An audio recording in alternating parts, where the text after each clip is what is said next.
সমস্যা। প্রত্যেকের জীবনেই সমস্যা আসা যাওয়া করে, আর প্রত্যেক মানুষ সমস্যা আসার পর তার সমাধান খুঁজতে উঠে পড়ে লাগেন।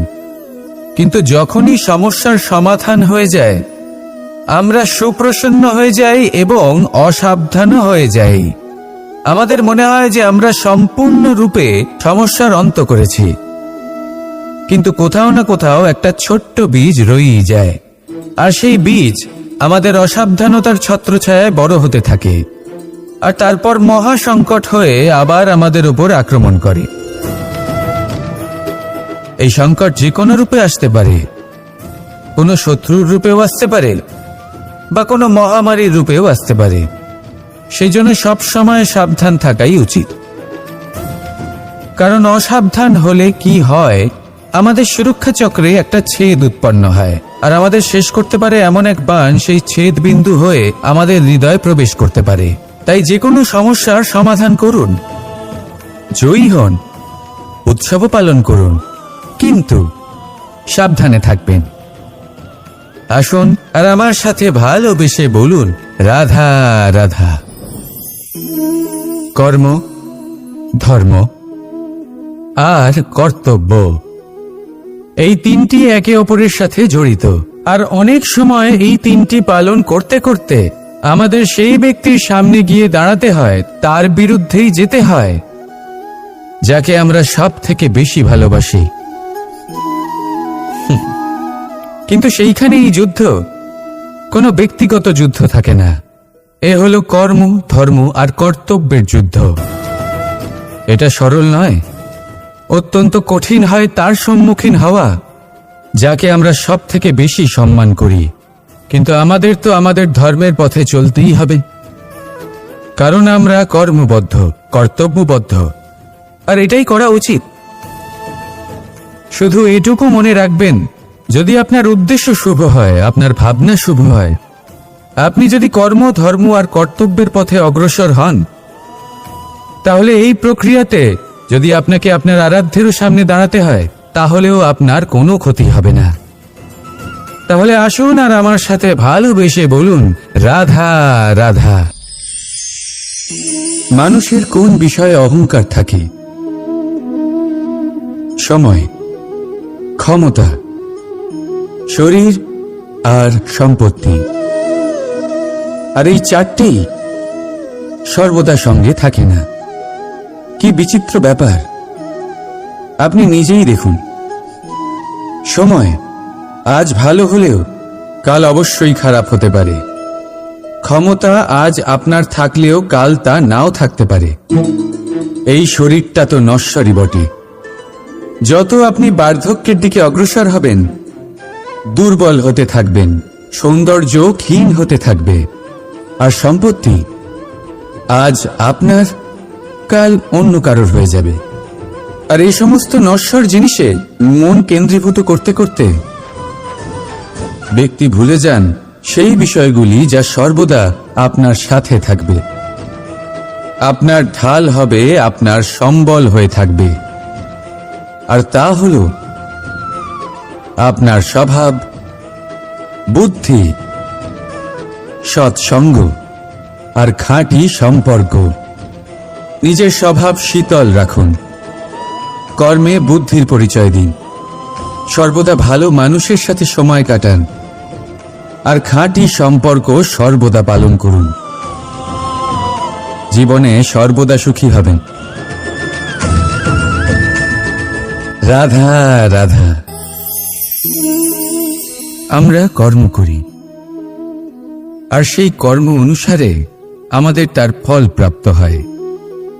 এখন এই কর্ম আরো শ্রেষ্ঠ হতে থাকে, আমরা আরো প্রেরিত হতে থাকি। তার জন্য আমরা বড় বড় জ্ঞানীদের থেকে প্রভাবশালী, প্রেরণাদায়ক ব্যক্তির সাথে দেখা করার চেষ্টা করি, দেখা করিও। নিজের কর্মের বিষয়ে বিচার করি, আলোচনা করি, তাই তো? কারণ আমাদের কাজ দেখে তাতে বিশেষ মতামত সামনে থাকা ব্যক্তি দিতে পারে। কিন্তু এই পুরো চক্রতে সংসারের সব থেকে গুরুত্বপূর্ণ ব্যক্তির সাথে কথা বলতে আমরা ভুলেই যাই। আপনি কি জানেন সংসারের সব থেকে গুরুত্বপূর্ণ ব্যক্তি কে? স্বয়ং আপনি। হ্যাঁ, আপনি সে। আপনি জীবিত আছেন, তাই এই সংসার জীবিত আছে। আপনি হলেন আপনার সমস্ত কর্মের কেন্দ্র। তাই এবার থেকে প্রতিদিন একটু সময় নিজের জন্য বের করে নিজের সাথে কথা বলুন। নিজেকে বুঝুন, নিজের কর্মকে বুঝুন। কিছু প্রশ্ন আসবে, কিছুর উত্তর পাবেন। আরো কিছু প্রশ্ন আসবে যার উত্তর আপনি অবশ্যই পাবেন, কিন্তু এটা করবেন অবশ্যই, নয়তো আপনি এই সংসারের সব থেকে গুরুত্বপূর্ণ ব্যক্তির সাথে দেখা করার সুযোগই হারিয়ে ফেলবেন। এবার বলুন, আপনি কি এরকম চাইবেন? রাধা রাধা, প্রেম, ঘৃণা, এই দুই হলো একই শব্দ। কিভাবে? দেখুন না, দুটোতেই 2.5 অক্ষর রয়েছে। দুটোই হলো সেই অনুভূতি যা আমাদের মনের সাথে জড়িত, আর এই দুই অনুভূতির সাথেই জড়িত মানুষ আমাদের জন্য গুরুত্বপূর্ণ। পার্থক্য শুধু এটাই যে প্রেম পায় সম্মান আর ঘৃণাকে করা হয় অবজ্ঞা। এরকম কেন? কারণ প্রেম হলো সেই অনুভূতি যেখানে মানুষ সব কিছু দিয়ে দিতে চায়, সব কিছু লুটিয়ে দিতে চায়। সেখানে ঘৃণা হলো এমন অনুভূতি যেখানে মানুষ সব কিছু কেড়ে নিতে চায়, সব কিছু জিতে নিতে চায়। তাও প্রেমের অনুভূতি কখনো আপনাকে হারতে দেয় না, আর ঘৃণার অনুভূতি কখনো আপনাকে জিততে দেয় না। এবার কি করবেন আপনি? একটাই জীবন। ঘৃণার সাথে বাঁচবেন নাকি প্রেমের সাথে? আমি তো প্রেমকেই চয়ন করব। রাধা রাধা। পাওয়া এবং হারিয়ে ফেলা, এই দুই হলো জীবনের অভিন্ন অঙ্গ। আমরা যেমন কিছু পেয়ে থাকি, তেমন কিছু হারিয়েও থাকি। কিছু স্বপ্ন সার্থক হয়, আবার কিছু লক্ষ্য অপূর্ণই থেকে যায়। জীবনে এটা হয়েই থাকে, প্রত্যেকের জীবনেই এটা হয়ে থাকে। কিন্তু কারোর সাথে দেখা হলে আমরা কি ধরনের কথা বলি? আমরা সেই কথাই বলি যা আমরা হারিয়েছি। নিজেও দুঃখ পাই, আবার সামনের মানুষটাকেও দুঃখ দিই। তার থেকে অন্যরকম কিছু করার চেষ্টা করুন, ধনাত্মক চিন্তা করার চেষ্টা করুন। মন সেদিকেই দিন। স্মরণ শুধুমাত্র তাকেই করুন, গুরুত্ব তাকেই দিন যিনি আপনার কাছে রয়েছেন। যিনি আপনার কাছে নেই তার আশায় কষ্ট কেন পাচ্ছেন আপনি? সেগুলিকেই প্রাধান্য দিন যা আজ এখন বর্তমানে আপনার কাছে রয়েছে। যেমন আমি কংস মামাকে স্মরণ করি না, যিনি আমার ছেলেবেলা নষ্ট করে দিয়েছেন। আমি স্মরণ করি আমার যশোদা মাকে, আমার বলরাম দাদাকে, আমার রাধাকে, যারা আমার জীবনকে ভরিয়ে তুলেছেন।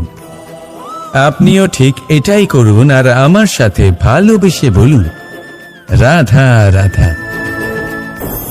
কথায় বলা হয়, জীবনে ভালোবাসাই হলো সুখের মূল। এটা সত্য। এবার প্রশ্ন হলো এটাই যে এই ভালোবাসা কার সাথে করা উচিত? যদি আপনি কিছুক্ষণের জন্য সুখ পেতে চান, তাহলে ভালোবাসুন নিজের রুচি মতো। যদি আপনি কিছুদিনের জন্য সুখ পেতে চান, ভালোবাসুন নিজের বন্ধুদের।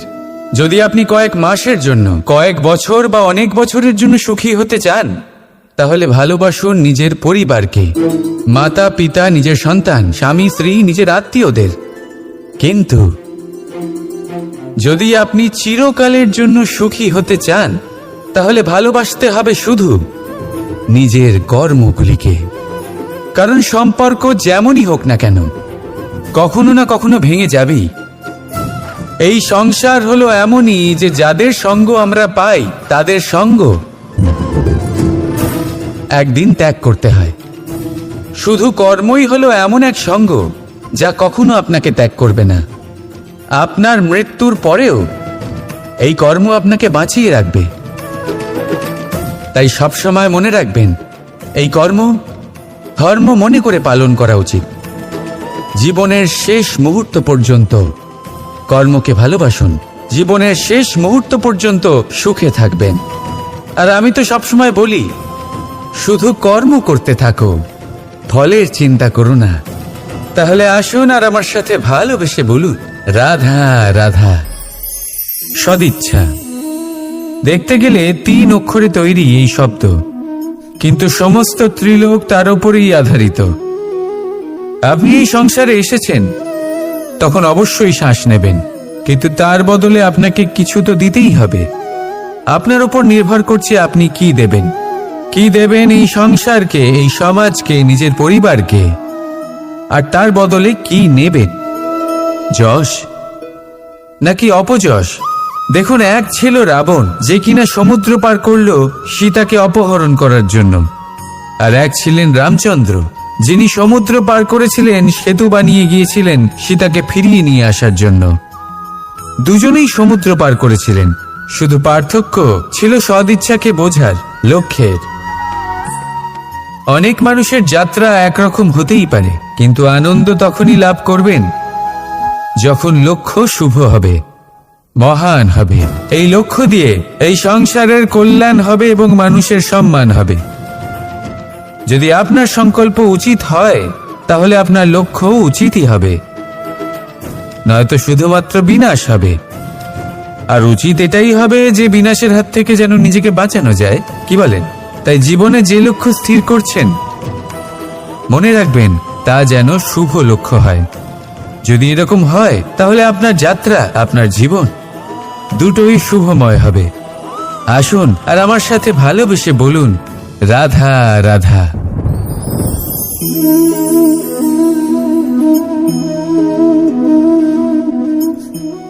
মুক্ত। এই মুক্তই সবাইকে মোহিত করে দেয়, নিজের দিকে আকর্ষিত করে। অত্যন্ত সুন্দর, গোল, শুভ্র।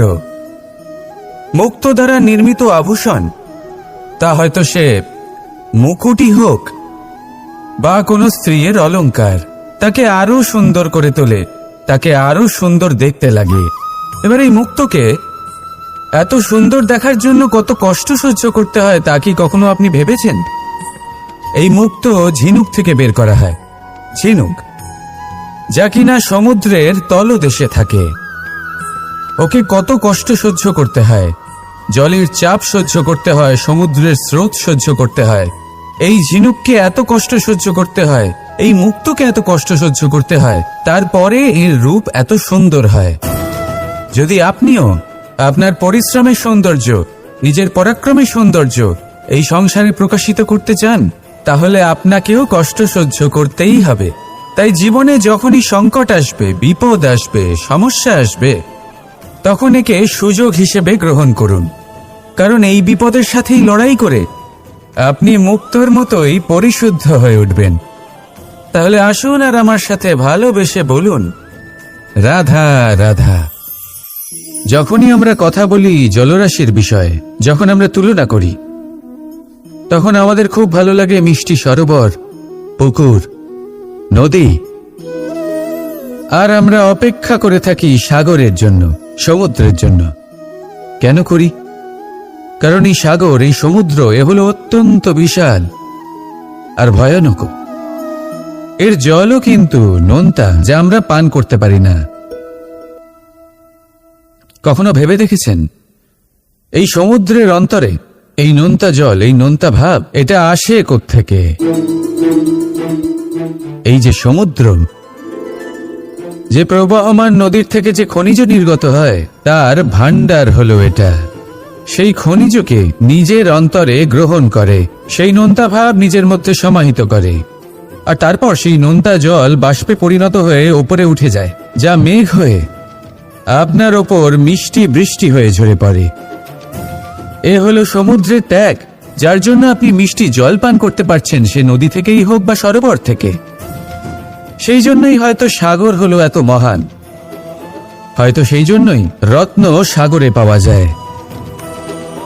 তাই মনে রাখবেন, ক্ষমতা তারই হয় যে ত্যাগ করতে জানে, কোনো বিষকে নিজের মধ্যে ধারণ করে নিতে জানে। তাহলে আপনিও এটাই করুন, এতটাই শক্তিশালী হয়ে উঠুন, আর আমার সাথে ভালোবেসে বলুন, রাধা রাধা। পরিচ্ছন্নতা। বর্তমানের এই প্রজন্ম আগের প্রজন্মের এই যে অতি শুদ্ধতার অভ্যেস ছিল, তা নিয়ে ঠাট্টা করে। তাকে মূর্খতা মনে করে। বুঝতেই পারে না কেন। আমাদের মা, ঠাকুমা, দিদিমা এদের দেখেছি সকালে উঠে সবার আগে স্নান করেন। কেন? বুঝতেই পারে না। কেন কথায় কথায় বারান্দা উঠোন পরিষ্কার করা হয়? বুঝতেই পারে না। অনেক মানুষজন এটাকে ধার্মিক এবং অন্ধবিশ্বাস বলে, কিন্তু যদি আমি আপনাকে সত্যি কথা বলি, প্রত্যেক ধর্ম বিজ্ঞানসম্মত।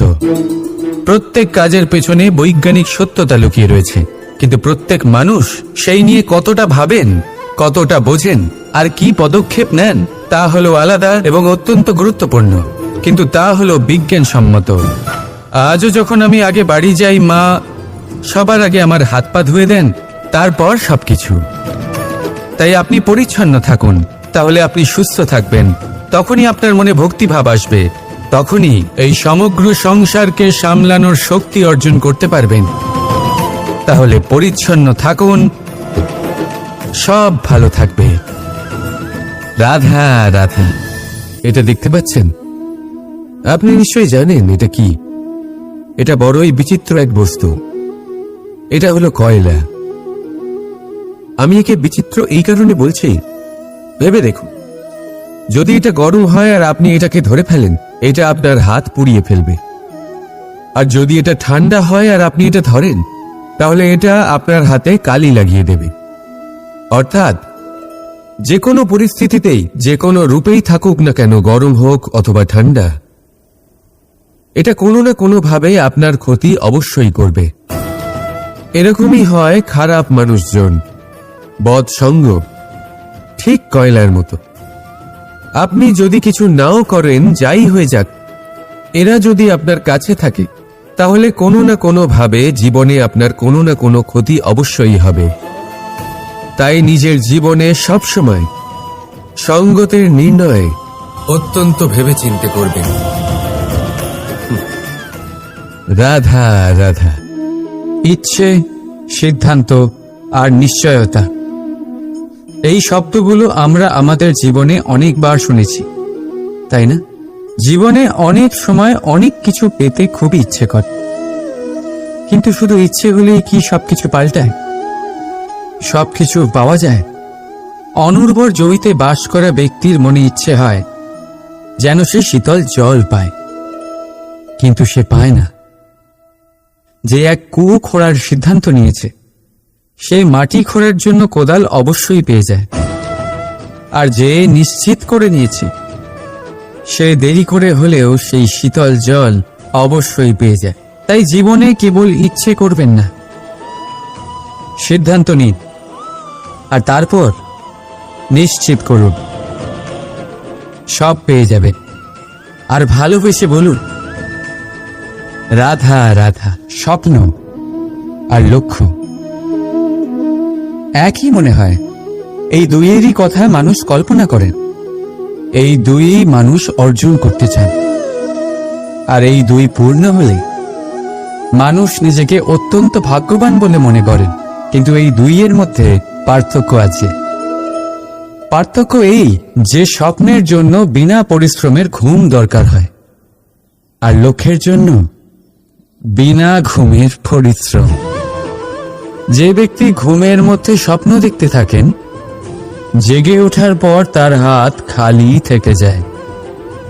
আর যে ব্যক্তি পরিশ্রম করেন, শয়নকালেও তার হাত তার লক্ষ্যেই থাকে।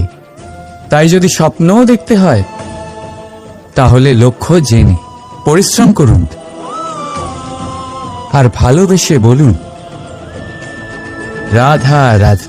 জীবনে কিছু করে দেখাতে হলে আকাশের সেই সীমা ছুঁতে হবে যে সীমা ছোঁয়ার কথা আপনি কখনো ভাবতেও পারেন না। তাহলে নিজের মধ্যে এই তিনটি গুণ সম্মিলিত করুন। প্রথম, নিজের লক্ষ্যে পৌঁছবার ইচ্ছে, একাগ্রতা। এ আপনার দ্বারা এমন কাজ করাতে পারে যা আপনি কখনো করতে পারবেন না। দ্বিতীয়, সাহস, সমস্যার সমাধান করার ক্ষমতা। এটা আপনার দ্বারা তাই করাতে পারে যা আপনি সত্যিই করতে চান। আর তৃতীয় হলো অভিজ্ঞতা। অভিজ্ঞতা আপনাকে বলে দেবে আপনার কি করা উচিত আর কি নয়। তাহলে যিনি ইচ্ছে, সাহস আর অভিজ্ঞতা এই 3 গুণকে সম্মিলিত করতে পেরেছেন, তাদের জন্য সংসারে এমন কোনো কাজ নেই যা তারা করতে পারেন। তারা সর্বদা প্রসন্ন হয়ে বলেন, রাধা রাধা। মানুষের একটা বিশেষ প্রবৃত্তি হল তারা কখনো নিজেকে নিয়ে সন্তুষ্ট হন না, কখনো নিজেকে নিয়ে প্রসন্ন হন না। যা আছে তার থেকে বেশি পেতে চান, যা পেয়ে গেলেন তার থেকে আরো বেশি পেতে চান। নিজেদের জীবনে বদল, পরিবর্তন আনতে চান। আর এই প্রবৃত্তি এই সংসারের সবচেয়ে মহান, কারণ এই প্রবৃত্তির জন্যই সংসারের বিকাশ হয়।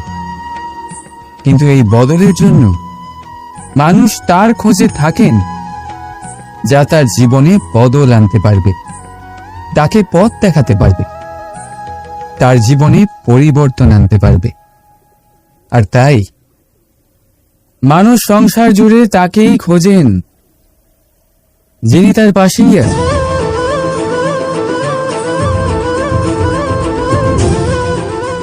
বলুন তো কে?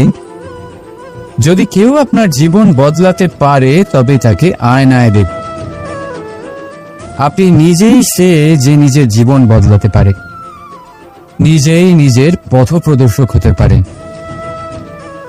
জীবনে বদল আনতে পারে, পরিবর্তন আনতে পারে।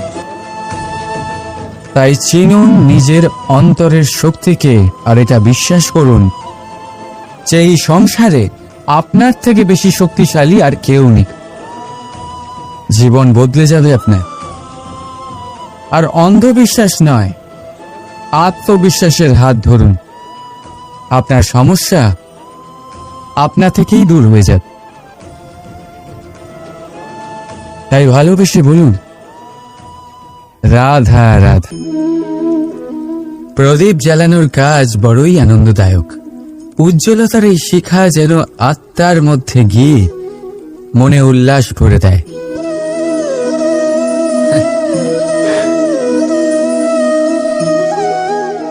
এই আমি কি করলাম?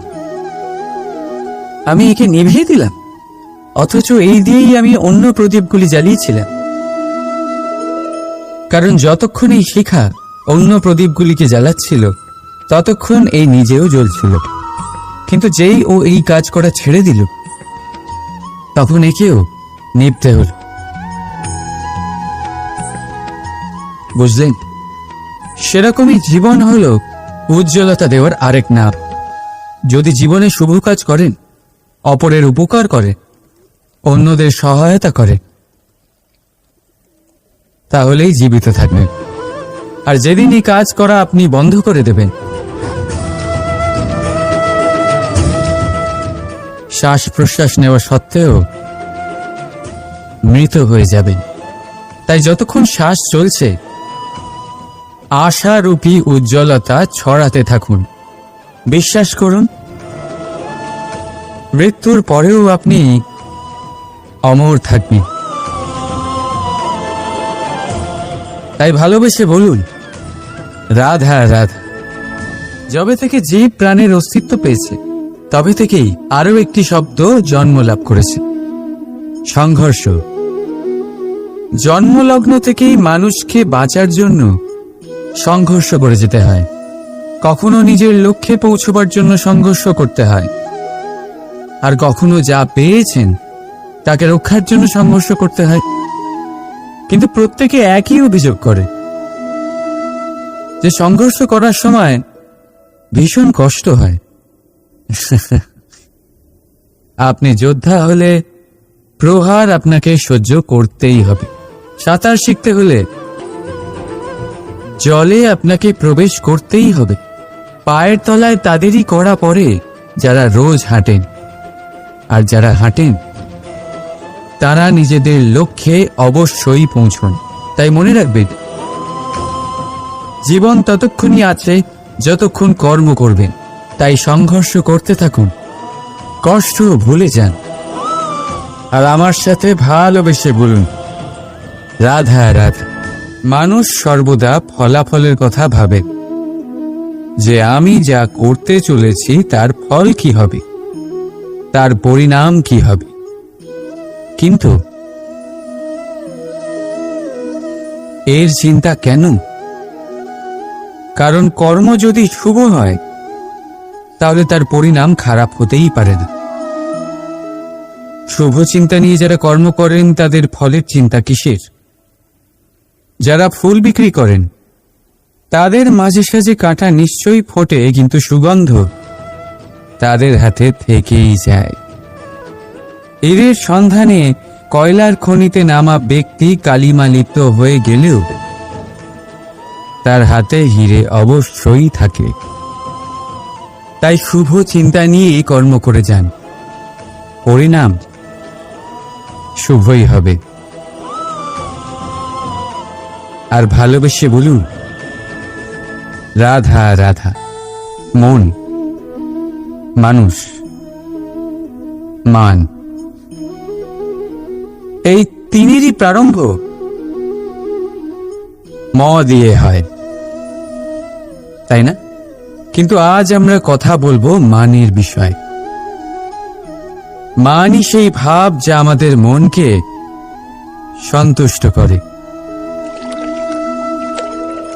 এই কলসিতে ভরা জলের মতন, যে জল এই পাত্রতে থাকার দরুন এর অস্তিত্ব বজায় থাকে। এবার মান থেকে আসে আত্মসম্মান আর অভিমান, আর এই দুইয়ের মধ্যে তফাৎ অনেক। যে জল এই পাত্রের মধ্যে সংরক্ষিত তা হলো আত্মসম্মান, যা আমাদের মনের সম্বল, অবলম্বন, যা এই পাত্রের মধ্যে শীতল থাকে, আর যিনি পান করেন তাকেও শীতল রাখে। আর যে জল এই পাত্রের বাইরে উতলে পড়ে তা হলো অভিমান, যা বাইরের উত্তাপে বাষ্প হয়ে উবে যায়। সর্বদা মনে রাখবেন, আত্মসম্মান আপনাকে দৃঢ় করে, আপনাকে শক্তি প্রদান করে, আর অভিমান আপনাকে দুর্বল করে দেয়। তাহলে কি হতে চান আপনি? আত্মসম্মানী নাকি অভিমানী? সিদ্ধান্ত আপনার। রাধা রাধা। সমস্যা। প্রত্যেকের জীবনেই সমস্যা আসা যাওয়া করে, আর প্রত্যেক মানুষ সমস্যা আসার পর তার সমাধান খুঁজতে উঠে পড়ে লাগেন। কিন্তু যখনই সমস্যার সমাধান হয়ে যায় আমরা সুপ্রসন্ন হয়ে যাই এবং অসাবধানও হয়ে যাই। আমাদের মনে হয় যে আমরা সম্পূর্ণরূপে সমস্যার অন্ত করেছি, কিন্তু কোথাও না কোথাও একটা ছোট্ট বীজ রয়েই যায়, আর সেই বীজ আমাদের অসাবধানতার ছত্রছায়ায় বড় হতে থাকে, আর তারপর মহা সংকট হয়ে আবার আমাদের উপর আক্রমণ করে। এই সংকট যে কোনো রূপে আসতে পারে, কোনো শত্রুর রূপেও আসতে পারে, বা কোনো মহামারীর রূপেও আসতে পারে। সেই জন্য সবসময় সাবধান থাকাই উচিত, কারণ অসাবধান হলে কি হয়, আমাদের সুরক্ষা চক্রে একটা ছেদ উৎপন্ন হয়, আর আমাদের শেষ করতে পারে এমন এক বাণ সেই ছেদ বিন্দু হয়ে আমাদের হৃদয়ে প্রবেশ করতে পারে। তাই যে কোনো সমস্যার সমাধান করুন, জয়ী হন, উৎসব পালন করুন, কিন্তু সাবধানে থাকবেন। আসুন আর আমার সাথে ভালোবেসে বলুন, রাধা রাধা। কর্ম, ধর্ম আর কর্তব্য, এই তিনটি একে অপরের সাথে জড়িত, আর অনেক সময় এই তিনটি পালন করতে করতে আমাদের সেই ব্যক্তির সামনে গিয়ে দাঁড়াতে হয়, তার বিরুদ্ধেই যেতে হয়, যাকে আমরা সব থেকে বেশি ভালোবাসি। কিন্তু সেইখানেই যুদ্ধ, কোনো ব্যক্তিগত যুদ্ধ থাকে না। এ হলো কর্ম, ধর্ম আর কর্তব্যের যুদ্ধ। এটা সরল নয়, অত্যন্ত কঠিন হয় তার সম্মুখীন হওয়া যাকে আমরা সব থেকে বেশি সম্মান করি। কিন্তু আমাদের তো আমাদের ধর্মের পথে চলতেই হবে, কারণ আমরা কর্মবদ্ধ, কর্তব্যবদ্ধ, আর এটাই করা উচিত। শুধু এটুকু মনে রাখবেন, যদি আপনার উদ্দেশ্য শুভ হয়, আপনার ভাবনা শুভ হয়, আপনি যদি কর্ম, ধর্ম আর কর্তব্যের পথে অগ্রসর হন, তাহলে এই প্রক্রিয়াতে যদি আপনাকে আপনার আরাধ্যেরও সামনে দাঁড়াতে হয়, তাহলেও আপনার কোনো ক্ষতি হবে না। তাহলে আসুন আর আমার সাথে ভালোবেসে বলুন, রাধা রাধা। মানুষের কোন বিষয়ে অহংকার থাকে? সময়, ক্ষমতা, শরীর আর সম্পত্তি। আর এই চারটেই সর্বদা সঙ্গে থাকে না। কি বিচিত্র ব্যাপার! আপনি নিজেই দেখুন, সময় আজ ভালো হলেও কাল অবশ্যই খারাপ হতে পারে। ক্ষমতা আজ আপনার থাকলেও কাল তা নাও থাকতে পারে। এই শরীরটা তো নশ্বরই বটে। যত আপনি বার্ধক্যের দিকে অগ্রসর হবেন, দুর্বল হতে থাকবেন, সৌন্দর্য ক্ষীণ হতে থাকবে। আর সম্পত্তি আজ আপনার, কাল অন্য কারোর হয়ে যাবে। আর এই সমস্ত নশ্বর জিনিসে মন কেন্দ্রীভূত করতে করতে ব্যক্তি ভুলে যান সেই বিষয়গুলি যা সর্বদা আপনার সাথে থাকবে, আপনার ঢাল হবে, আপনার সম্বল হয়ে থাকবে। আর তা হল আপনার স্বভাব, বুদ্ধি, সৎসঙ্গ আর খাঁটি সম্পর্ক। নিজের স্বভাব শীতল রাখুন, কর্মে বুদ্ধির পরিচয় দিন, সর্বদা ভালো মানুষের সাথে সময় কাটান, আর খাঁটি সম্পর্ক সর্বদা পালন করুন। জীবনে সর্বদা সুখী হবেন। রাধা রাধা। আমরা কর্ম করি, আর সেই কর্ম অনুসারে আমাদের তার ফল প্রাপ্ত হয়। এখন এই কর্ম আরো শ্রেষ্ঠ হতে থাকে, আমরা আরো প্রেরিত হতে থাকি। তার জন্য আমরা বড় বড় জ্ঞানীদের থেকে প্রভাবশালী, প্রেরণাদায়ক ব্যক্তির সাথে দেখা করার চেষ্টা করি, দেখা করিও। নিজের কর্মের বিষয়ে বিচার করি, আলোচনা করি, তাই তো? কারণ আমাদের কাজ দেখে তাতে বিশেষ মতামত সামনে থাকা ব্যক্তি দিতে পারে। কিন্তু এই পুরো চক্রতে সংসারের সব থেকে গুরুত্বপূর্ণ ব্যক্তির সাথে কথা বলতে আমরা ভুলেই যাই। আপনি কি জানেন সংসারের সব থেকে গুরুত্বপূর্ণ ব্যক্তি কে? স্বয়ং আপনি। হ্যাঁ, আপনি সে। আপনি জীবিত আছেন, তাই এই সংসার জীবিত আছে। আপনি হলেন আপনার সমস্ত কর্মের কেন্দ্র। তাই এবার থেকে প্রতিদিন একটু সময় নিজের জন্য বের করে নিজের সাথে কথা বলুন। নিজেকে বুঝুন, নিজের কর্মকে বুঝুন। কিছু প্রশ্ন আসবে, কিছুর উত্তর পাবেন। আরো কিছু প্রশ্ন আসবে যার উত্তর আপনি অবশ্যই পাবেন। কিন্তু এটা করবেন অবশ্যই, নয়তো আপনি এই সংসারের সব থেকে গুরুত্বপূর্ণ ব্যক্তির সাথে দেখা করার সুযোগই হারিয়ে ফেলবেন। এবার বলুন, আপনি কি এরকম চাইবেন? রাধা রাধা। প্রেম, ঘৃণা, এই দুই হলো একই শব্দ। কিভাবে? দেখুন না, দুটোতেই আড়াই অক্ষর রয়েছে। দুটোই হলো সেই অনুভূতি যা আমাদের মনের সাথে জড়িত। আর এই দুই অনুভূতির সাথে জড়িত মানুষ আমাদের জন্য গুরুত্বপূর্ণ। পার্থক্য শুধু এটাই যে প্রেম পায় সম্মান, আর ঘৃণাকে করা হয় অবজ্ঞা। এরকম কেন? কারণ প্রেম হলো সেই অনুভূতি যেখানে মানুষ সব কিছু দিয়ে দিতে চায়, সব কিছু লুটিয়ে দিতে চায়। সেখানে ঘৃণা হলো এমন অনুভূতি যেখানে মানুষ সব কিছু কেড়ে নিতে চায়, সব কিছু জিতে নিতে চায়। তাও প্রেমের অনুভূতি কখনো আপনাকে হারতে দেয় না, আর ঘৃণার অনুভূতি কখনো আপনাকে জিততে দেয় না। এবার কি করবেন আপনি? একটাই জীবন। ঘৃণার সাথে বাঁচবেন নাকি প্রেমের সাথে?